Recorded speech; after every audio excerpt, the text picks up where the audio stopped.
Good evening, everyone, and welcome. My name is Tico, and I run events here at the Strand. Before we launch into a discussion of Sally Hayden's new book, My Fourth Time We Drowned, Seeking Refuge on the World's Deadliest Migration Route, I'd like to share a little bit of history about the Strand. The Strand was founded in 1927 by Benjamin Bass on 4th Avenue's Book Row. Stretching from Union Square to Astor Place, Book Row gradually dwindled from 48 bookstores. After 94 years, the Strand is the sole survivor, now run by third-generation owner Nancy Bass Whited. We want to thank all of you for your support. Without our loyal community of book lovers and authors and journalists such as Sally and Malaki, we wouldn't be here today.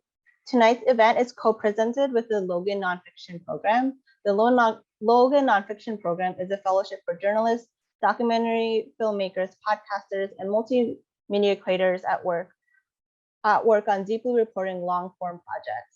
For more information about the program, please visit the website at logannonfiction.org.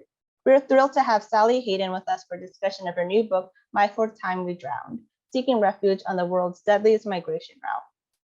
Sally is an Irish journalist focused on migration, conflict, and humanitarian crises, and currently the African correspondent for the Irish Times.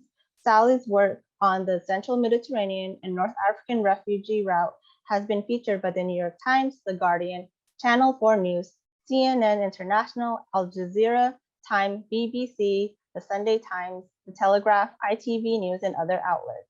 She has reported on international stories for The Washington Post, the Financial Times Magazine, Newsweek, and Thomas Reuters Foundation. In 2019, Sally was named as one of Forbes 30 Under 30 in media in Europe, and part of her work on refugee issues. She was a Logan Nonfiction Fellow the same year. Joining Sally in conversation is Malaki Brown. Malaki is a founding member of the visual investigations team at the New York Times. He focused on accountability journalism that combines traditional reporting with a forensic analysis of visual and open source evidence. He co-directed the Oscar shortlisted film Day of Rage, a panoramic look at the January 6th Capitol riot. He has led investigations in the killing of Breonna Taylor by police, Russian airstrikes on hospitals in Syria, the Las Vegas mass shooting, Syrian chemical weapons attacks, and the killing of Ruzan al-Najjar, a medic in Gaza. This teamwork has triggered government inquiries and police reforms, and has been cited in murder trials, congressional hearings, and UN Security Council meetings. Mr. Brown was part of a team that won the Pulitzer Prize in 2020. He has received 4 Emmys, a DuPont Columbia Award, a George Polk Award, the Cribs Howard Impact Award, and the 3 Overseas Press Club of America Awards, among other recognition. Before we start the conversation, Zan Strumfield from the Logan Foundation Program would like to say a few words. Hi, everyone. My name is Zan Strumfeld. I'm the program manager at the Logan Nonfiction Program, which is the leading fellowship program in the U.S. that exclusively supports long-form nonfiction. We seek to provide media makers with the type of sustained support vital to completing groundbreaking works of long-form nonfiction. Since it began in 2015, the fellowship has directly supported more than 200 writers, filmmakers, photojournalists, and podcasters from around the world, many of whom have now moved on to publish their work as a result of the program. Alumni include Andrea Elliott, Danielle Ellsberg, Shane Bauer, and David Cicchino. Works produced in residence have gone on to win the Pulitzer Prize in Nonfiction, Sundance Awards, the Lucas Work in Progress Award, the Hillman Prize, and many other international accolades. Through in-person and virtual programming, we offer focused workspaces, mentoring, workshopping, and networking opportunities with world-renowned nonfiction creators. We're honored to share this evening with Sally Hayden, who is alumna from fall 2019. Sally worked on her book while in residence, and we are so unbelievably proud to have her here and release the book into the world. Congratulations, Sally, and we're looking forward to hearing from you tonight. And without further ado, please join me in welcoming Sally and Malaki to the stage. Hello, I think you can hear me. When Europe turned its back on African refugees fleeing conflict and poverty, Sally Hayden turned to them. She listened to their stories from inside Libyan detention centers and has been a gateway for those stories to reach the world for several years.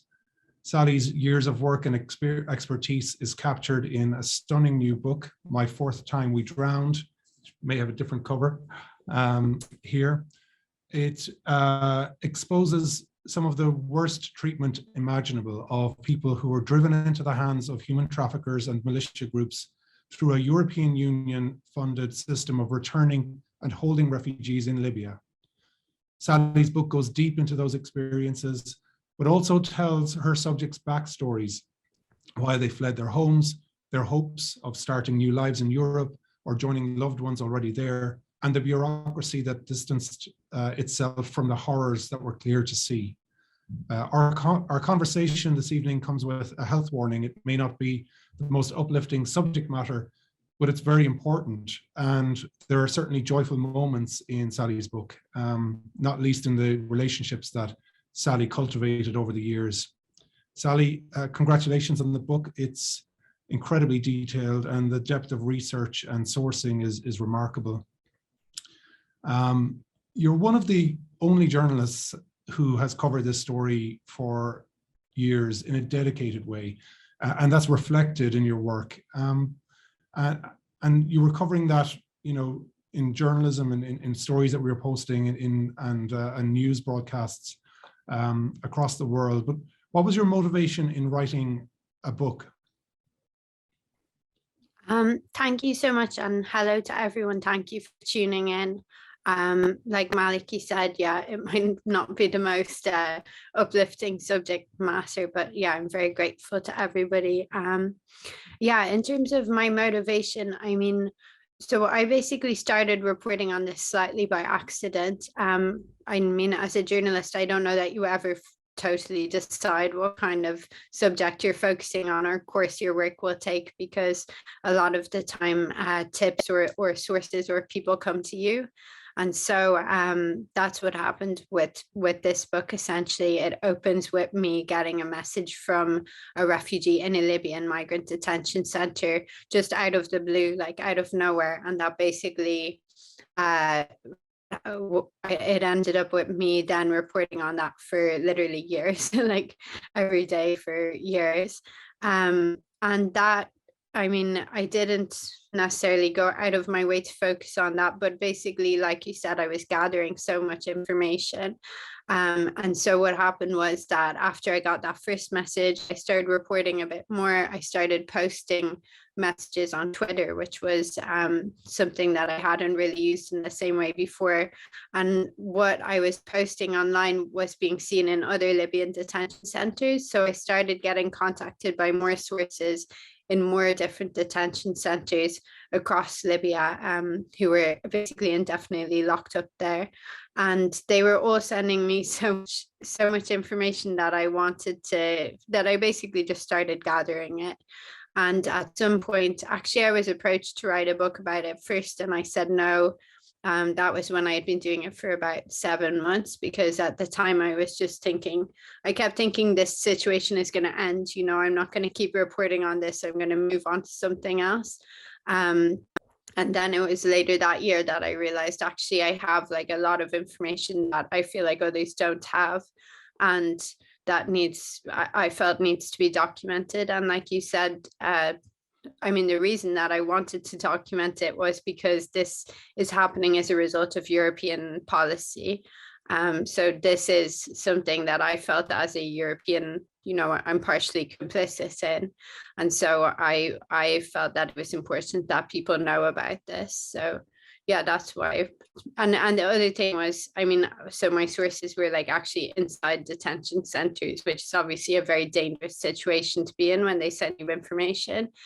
For those reasons, there were a lot of things that I couldn't publish when I was sent it as well, because it would be easily traced back to who had sent it. And so a lot of my original sources are now either not in Libya, or they're not in the situation that they were in at the time when this happened, and that made it safer for me to publish this. When people first contacted you, and then more began to, as you shared it publicly, the feedback loop is fascinating. How did you go about confirming their stories, and you know how important was, you know, technology and social media for you to be able to report the story and confirm it? Yeah, Yeah, I mean, it was incredibly important. So like I said, the first message came to me through social media, through Facebook actually, and that said, "Hi, Sister Sally, we need your help. We're under bad condition in Libya prison. If you have time, I will tell you all the story." And so this was from someone who, he said he was a man in his late 20s. He was locked up with 500 men, women, and children. And they had basically been in this detention center for months, but they had just been abandoned because a war had broken out, and the guards who had been in charge of them had run away. So this was my first message. I really didn't know anything about this situation, and so I didn't fully believe it. I asked for more information, and I spent 24 hours trying to verify that first message. And so I asked for selfies, I asked for family contact details, I contacted some family members, I asked for GPS location.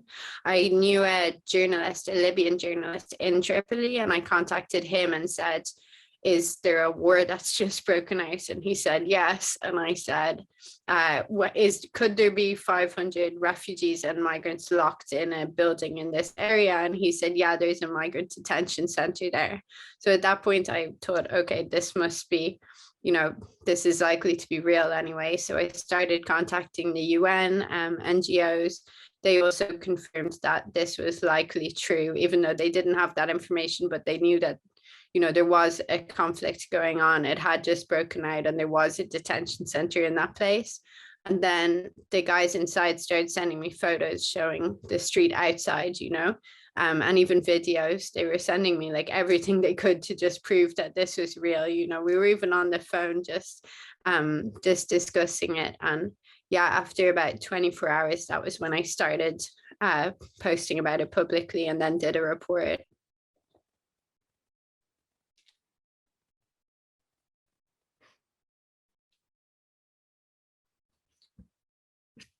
I think you're muted, Malaki. Sorry. Oops, sorry. When you were talking to them, was it safe for them to communicate with you, to talk to you on the phone, or were they under supervision, under lock and key, or what was the situation? So that first group, they weren't under lock and key. They had basically been abandoned, and so there was no one watching over them. And this was kind of the first time in months that they had been able to speak on a phone freely. But then, yeah, like I said, my contact started getting shared around other detention centers, and at that point, the conditions in each one were different, basically. So. In some of them, it was hidden phones, they were speaking, they'd go to the bathroom, or they'd talk under a blanket, or, just send messages, which was much more likely than sending audio, which was very obvious. And in others, yeah, they could speak more freely. It depended, strangely, when war broke out in Tripoli, that was when refugees in detention tended to have more freedom, because the detention centers are run by militias. So the guards, the militias would be busy with the war, so they weren't using their time to kind of monitor what was happening to detained refugees. But yeah, when there wasn't war, that was actually when things really cracked down. And just to, kind of set up why they ended up in Libya in the first place, could you talk about that, and, Europeans' policy in the Mediterranean and the search and rescue policy, and how people end up sometimes repeatedly in detention centers? Yeah. So basically, I've kind of explained in a roundabout way, but what happened was I got those first messages. I had known that European migration policy was hardening, because I had reported on it in different contexts before this, but I wasn't really aware of the kind of extreme extent to which it was. And so what these first refugees who contacted me, they said that they had actually tried to reach Europe already. They had gone out on boats, the dinghies. We've all seen the images of them, very unstable on the Mediterranean, and basically had sailed for 12 hours in some cases. And then generally the stories were the same, that they had seen either a helicopter or a plane above them, which they thought was sent by Europe. So that was actually a European asset that was conducting surveillance essentially. And then the Libyan Coast Guard, so a Libyan ship would come out and catch them and intercept them and bring them back to Libya. So actually what's been happening, and I started researching this in the aftermath, since 2017, the EU has been supporting the Libyan Coast Guard with tens of millions of euro to effectively try and stop refugees and migrants from Africa crossing the Mediterranean to reach Malta or Italy generally, to reach Europe. And so that's basically kind of, they call it Fortress Europe, that the hardening migration policy means that there are kind of deliberate attempts to intercept people. And what that is, as well, is like a circumnavigation of international law. So a European vessel can't intercept refugees and force them back to a place where their life is in danger. But if a Libyan vessel does that, then that's legal under international law. And so since 2017, more than 90,000 men, women, and children have been caught like this and forced back to Libya, where they tend to be locked up in indefinite detention. So the European Union has been outsourcing, search and rescue, but also skirting its responsibilities and the rights of refugees, essentially under international law. Yeah. And how well equipped are is the Libyan Coast Guard to carry out those search and rescues compared with, I know there were there was Mare Nostrum launched by Italy, and there were other programs launched by the European Union when the migration route was at its height. Yeah, I mean, there's been kind of different efforts and a lot of political wrangling over who takes responsibility for people drowning in the Mediterranean. The central Mediterranean, which is what my book focuses on, is said to be the deadliest migration route in the world in terms of drownings and people going missing.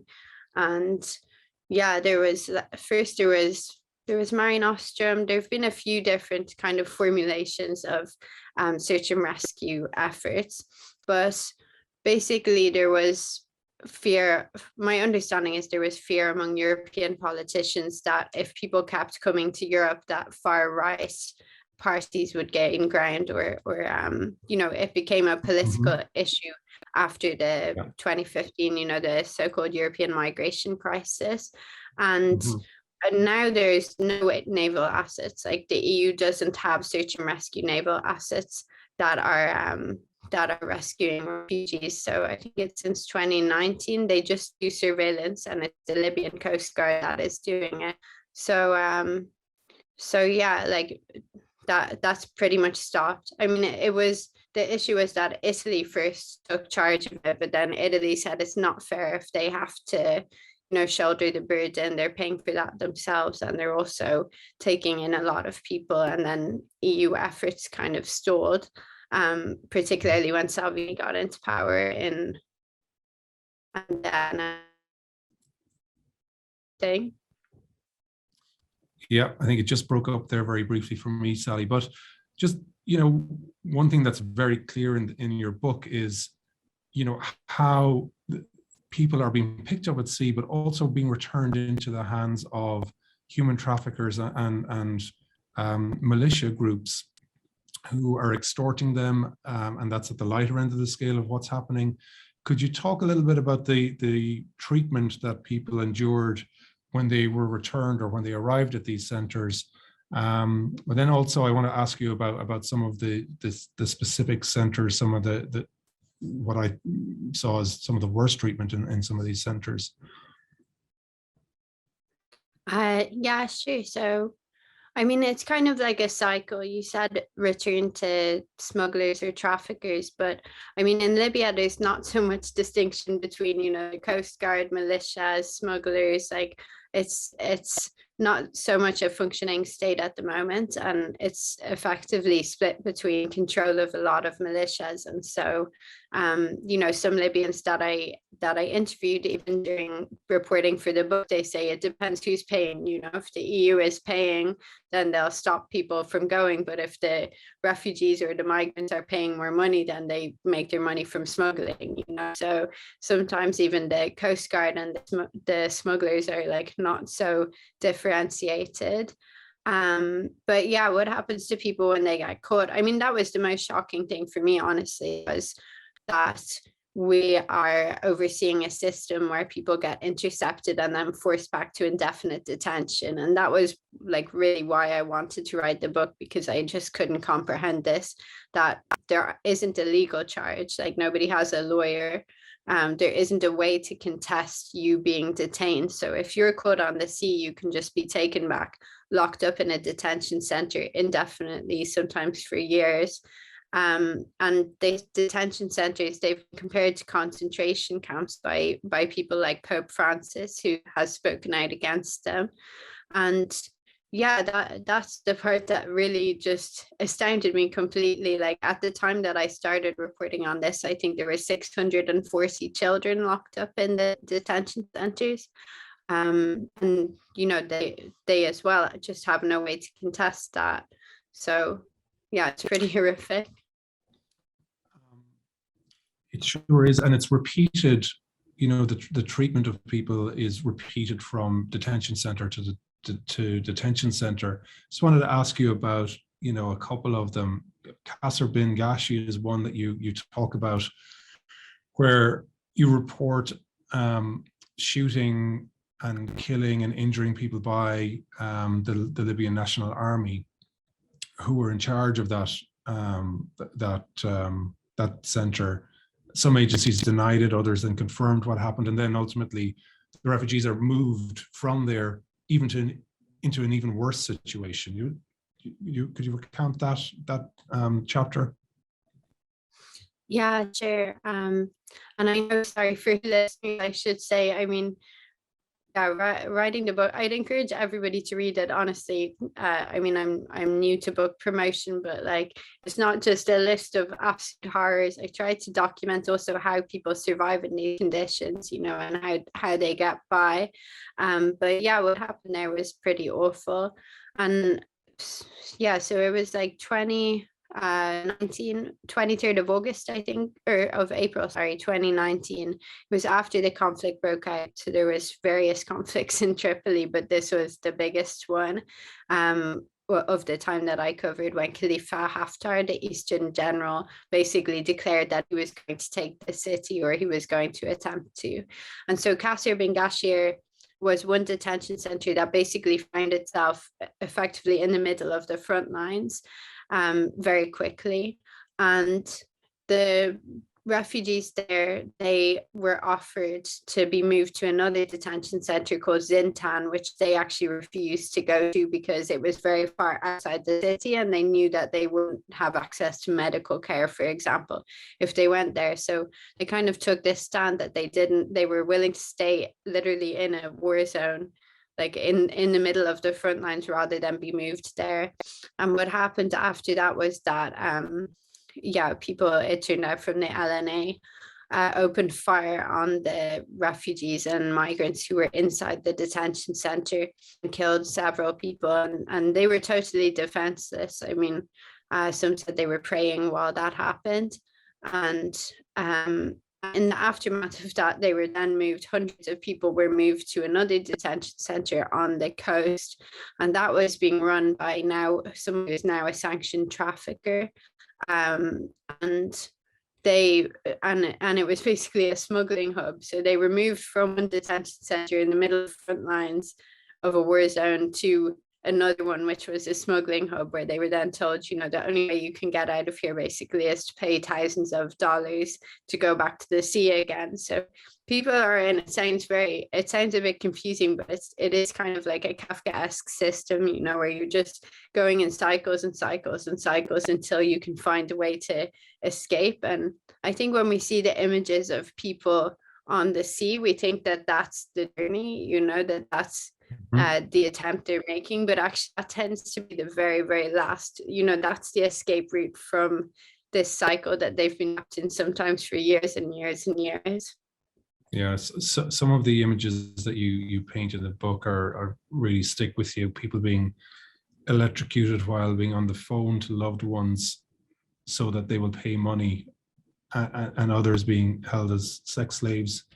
It's really awful. And in Tajura, then, you know, the refugees had been reporting to you and to others that they were hearing, you know, it's very close to the front line, as you say. I think your book says that there's 2,700 refugees who are being held very close to the front lines of this new war that broke out between factions who were trying to control Libya. And then the worst thing imaginable happens in Tajura. Do you want to tell us about that? Yeah, so I mean, the strange thing for me during all this period of time, it went on for this was 1 year into when I had been reporting on it, and I was being sent updates basically constantly from people. And sometimes, you wouldn't know how serious something is because they'd say this is an emergency, but then you'd be like, but is it like a, massive emergency or a medium emergency or what size emergency? And so I got a call that night. It was the 2nd of July, 2019. I got a call from a contact in Tajura who literally just started shouting and then said something terrible has happened. It's a terrible moment.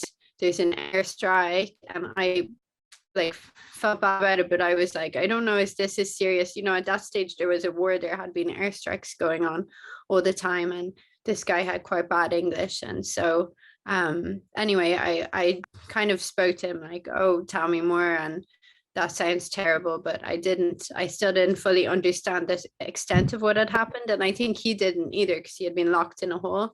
What it turned out was that there was a direct hit on top of one of the holes of refugees and migrants. And we still don't know the exact death toll. I mean, there are figures being released. I think it was 53 or 54 people, but then there's a lot of conflicting accounts of how many there were. And also there was one thing to know is that there's no registration in the detention centers. So there's actually no list of who is inside them at any particular time. And so you had this direct hit of an airstrike on top of a hole full of people who are just locked inside of it. A lot of people died. There's no list of their names. Most of them, I think one person was officially identified out of all of the dead. And yeah, that was something that refugees had been warning for a very long time. That wasn't a surprise when it happened. Actually, basically because the detention centers are being run by militias, they're also military bases. So they were all being used to store weapons. And refugees were being brought out as forced labor to move around weapons. So they were actually kind of being forced to take part in the war in a way. And there's two types of war crimes here because then, obviously the opposition targeted the detention center basically, but then there's an argument, are they being used as human shields to try and stop people from going for the weapons? And yeah, that was very chilling for me because I think we realized actually in advance of when it had happened that something like this was very likely to happen. And when it finally happened, it was almost unsurprising, but also completely horrific. It really shows how they're being put, in harm's way very directly, in a failed state that's a war-torn country with rival factions, let alone the brutality that's meted out while they're there. And that's what's so striking about this book is, and we will get to the to the more joyous moments in it, but the overall picture you describe is, a deliberate policy, to outsource search and rescue, to intercept refugees en route to Europe, many of them with legitimate claims for asylum, being put back into hellish conditions into the hands of these human traffickers who, subject them to all of the types of horrors and torture that we're talking about, starve them, rape them. And we repeatedly also hear you know, the alarm bells being sounded through your work, the pressure being put on the agencies and institutions, you know, supporting this system, official delegations going and visiting, and either ignoring or denying, you know, some of what they're seeing there, or really not, you know, investigating to the extent that they should. And I just, when I'm reading all of this, I wonder, what are refugees' rights, and should European officials be held accountable for that treatment? Yeah, I mean, it's a good question. And in one chapter of the book looks specifically at legal attempts to have accountability. One avenue that was being pursued was a submission to the International Criminal Court by two lawyers in Paris who actually called for the EU to be tried for crimes against humanity, or for, like, they were, you know, looking for an investigation into who had asked for these policies, who was behind them. But everyone I spoke to said, like everyone else I spoke to said, that's incredibly unlikely to happen, that that's not really the way the International Criminal Court works. I know that the International Criminal Court is looking at Libya right now, and they are looking at the situation for migrants and refugees, but they are focusing, as far as I know, on Libyan perpetrators. Yeah, in terms of accountability, I mean, that's, for me, that's why I wanted to write the book again, because I just thought that there needs to be documentation of what is happening, because it's not just with the EU. We're seeing this pretty much with all rich states at the moment, that there are efforts to shut out people and to effectively silence them. And, you know, I don't know how much this is specifically deliberate, but like policies that are aimed at deterrence, like making sure that there is a deterrent strategy so other people don't try to make the same journey. And Yeah. I think that that's happening in the US as well. It's happening with the UK, the EU, you know, Australia, all over the world. So this was a much bigger topic, but at the same stage, to have accountability, you need to have evidence of what has happened. And there's so many deliberate efforts now in terms of the systems being set up to make sure that that evidence isn't happening. And then in the middle of that, then you have a situation where you have refugees who are hiding smartphones who can actually send that evidence, which is quite incredible, you know, like that's, I don't think that that's something that was considered. And that, for me, is, I mean, it's not about me, it's just like the fact that like you have it through your work as well, the fact that you think something is an information black hole, and suddenly you find out someone there has a smartphone and can capture that situation or that video or that photo that shows you what's happening. That's pretty amazing. Absolutely. And also the trust that your sources placed in you to get the story out.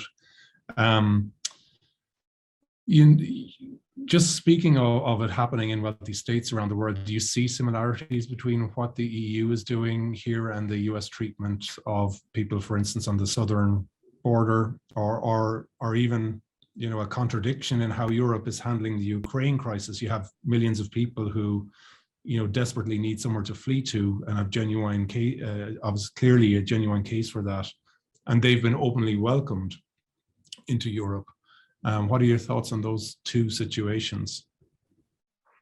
Yeah, I mean, I haven't specifically studied the US topic, but I think that this is all intertwined, because one of the things that aid officials that I spoke to told me, and I mean, I don't know the extent to which this played a role, but that under Trump, a lot of the funding was cut, like refugee resettlement was cut and funding was being cut. And as a result, organizations like the UN Refugee Agency have to rely more on EU funding. And so this is one of the situations where, you know, the EU funding is coming through these instruments that are also aimed at effectively stopping migration. And so it's quite a complex situation. In terms of the southern border, yeah, I mean, from what I read or what I hear, there are obviously similarities. I guess the big difference here is that, and I mean, again, there are similarities, that ensuring that people don't reach European territory means you don't give them the legal rights, because if you have somebody basically, like, a lot of these people, like you said, have legitimate refugee claims, and so if they can get onto European territory, they can claim their international right to protection, which is likely to be recognized, and at that point then they're given legal rights. But if you can keep them off that territory, they don't have the capacity to do that, and they don't gain those rights. And yeah, another thing I thought was interesting, it's actually in the book, is there was a discussion around like the use of the term concentration camp. I mean, I personally don't know what is the correct use of that term. You know, I know it's a big debate, but I followed what was said by, sorry, I can't remember her full name, AOC, and Alexandria Ocasio-Cortez, yes. Yeah, exactly. And Andrea Fitzer, I think her name is. She wrote a global history of concentration camps, and they basically argued for a definition that would include you trying to incarcerate people like this, where you're depriving them of their rights deliberately, essentially. You know, throughout your reporting and for, you know, this book as well, you know, it's clear how centrally valued your opinion was, not just to your sources, but the UN agencies who called to ask for your advice on moving refugees, lawyers who are trying to connect with your sources and represent them. You're also developing relationships with the people who desperately need you.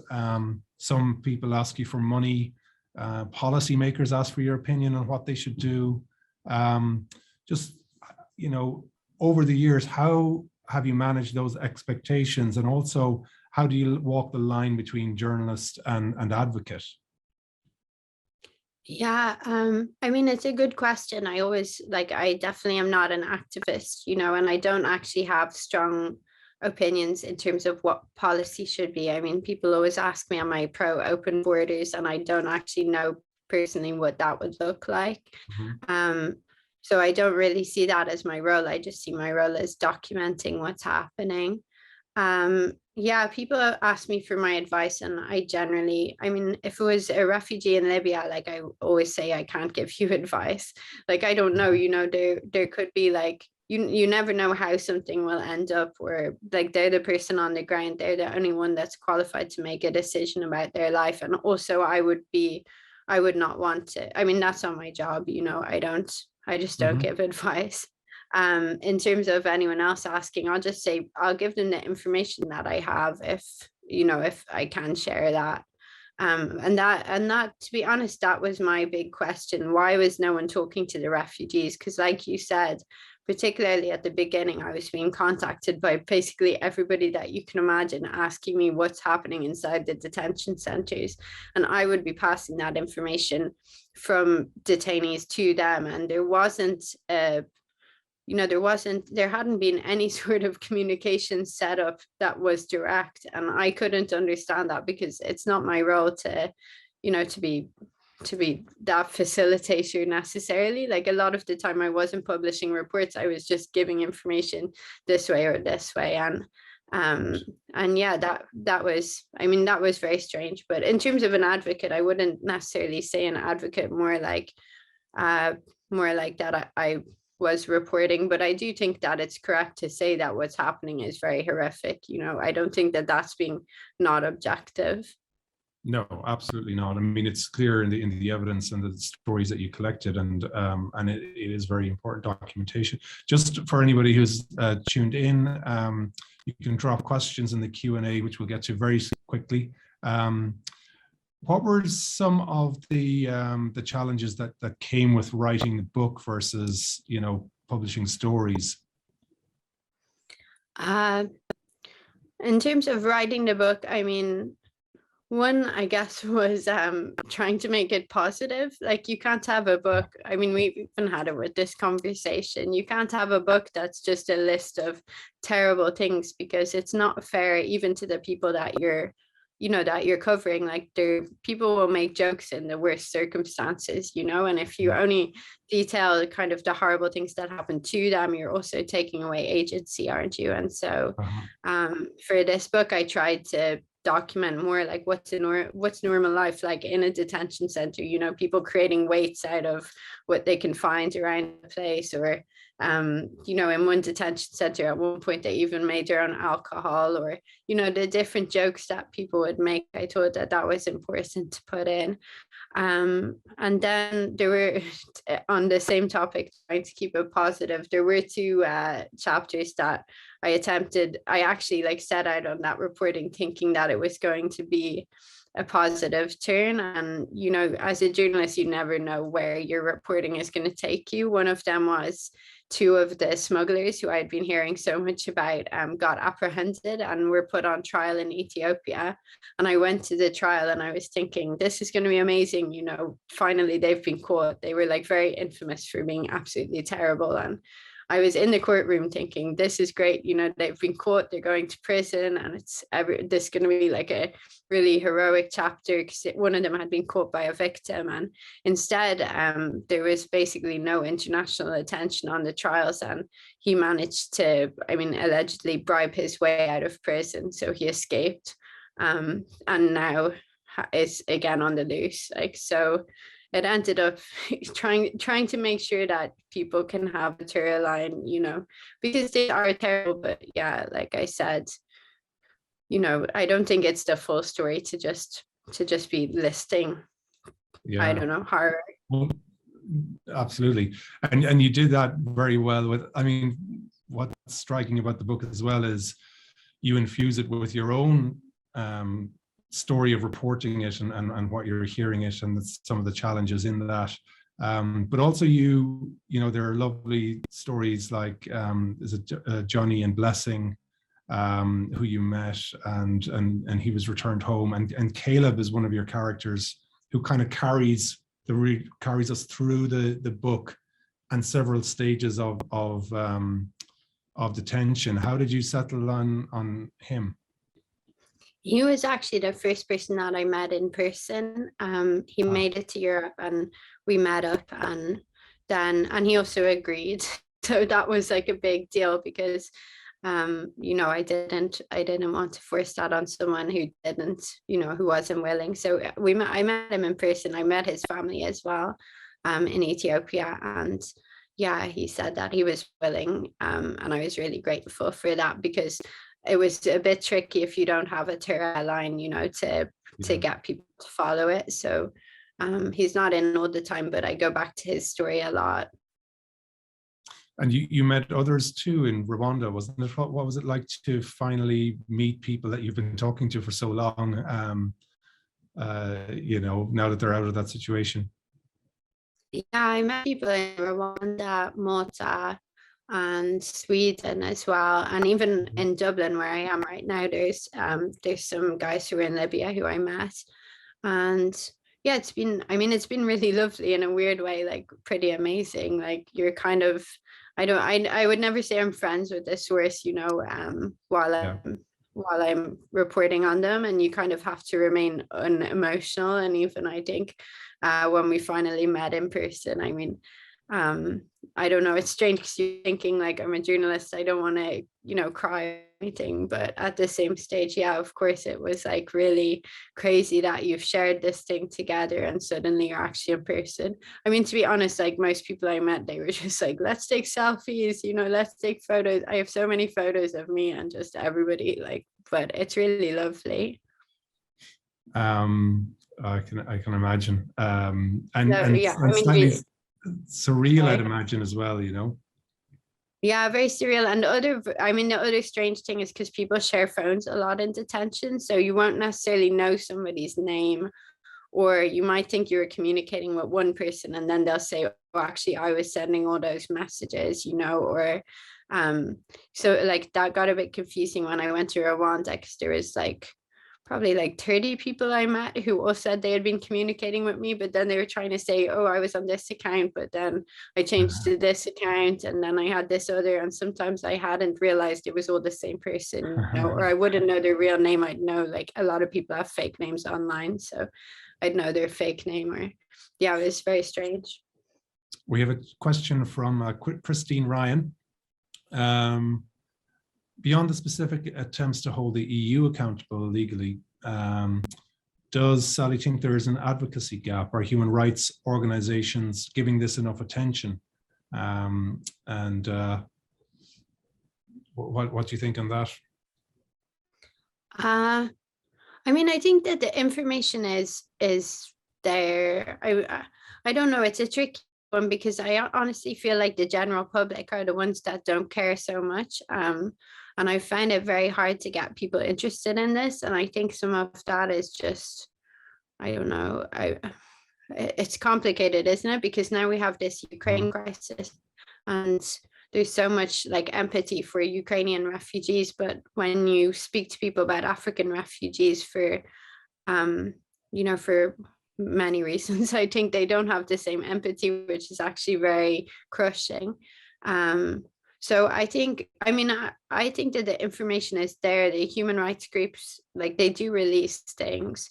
But yeah, it's hard to get that information. Libya is very difficult to function in. The EU is not what is happening is not transparent. It's hard to get specific information about how EU policy is functioning in terms of payments and all of those sorts of things. But I also, the European public aren't showing an interest, and that's really influencing that, because if more people were actually actively interested or making it clear that this is something that they care about, then both the politicians would have to be more accountable, and the media and kind of more professional advocates would be propelled to do more, I think.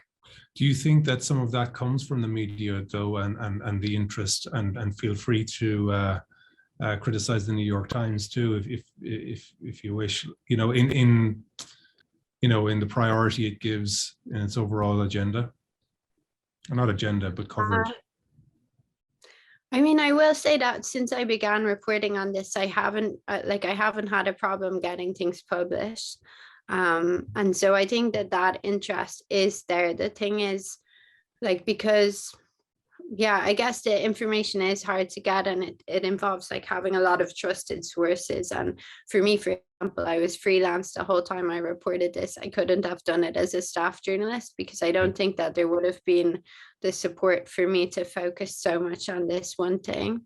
But I don't think it's fair. I tend to think the media does quite a lot. I don't know, the New York Times has covered some of this as well. But yeah, I think I don't know, it's frustrating, because then, and the other thing is, people also, maybe this is a fault of the media, the way that we've covered migration, even though we continue to use the word migrants. We'll say I saw the other day 45 migrants died in the Mediterranean, and people just don't pay attention to those headlines anymore. And if we said people, 45 people died, and gave more information about them, I think that, yeah, we've gotten very used to shutting off to those type of reports. And I also felt culpable. That was partially why I started reporting so much on this, because I questioned, I used to be a desk reporter, I'd write those types of reports, and I wondered, have I also contributed to people stopping to care about this when they really, really should? You're covering, two things really. This is an ongoing issue that Europe has failed to resolve, failed to address properly. And you were just in Somalia, you're covering Africa, you were reporting on a drought that's said to be related to climate change. Do you think that climate change related migration is going to increase from what you're seeing? And if that will be dealt with any differently by Europe? Yeah, honest, I didn't know so much about climate change related migration before I went to Somalia, but this the third but potentially fourth failed rainy season. They're just waiting for a rain right now, which hasn't materialized, and 745,000 people have been displaced since last year.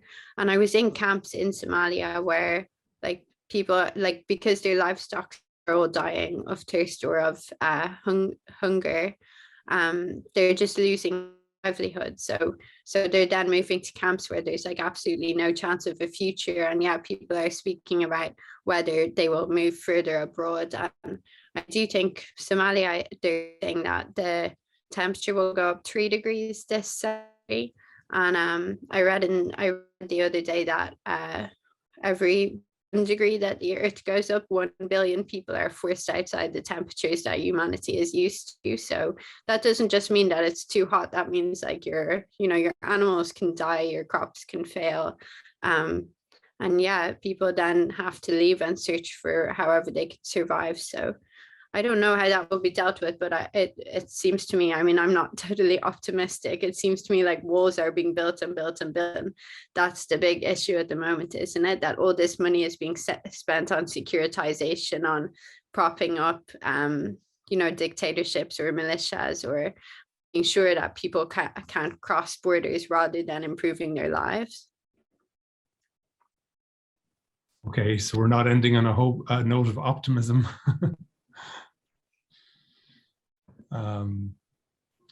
Sally, congratulations again on the book. It's an incredible piece of work. Urge everybody to read it and take time with it and sit with it, because it's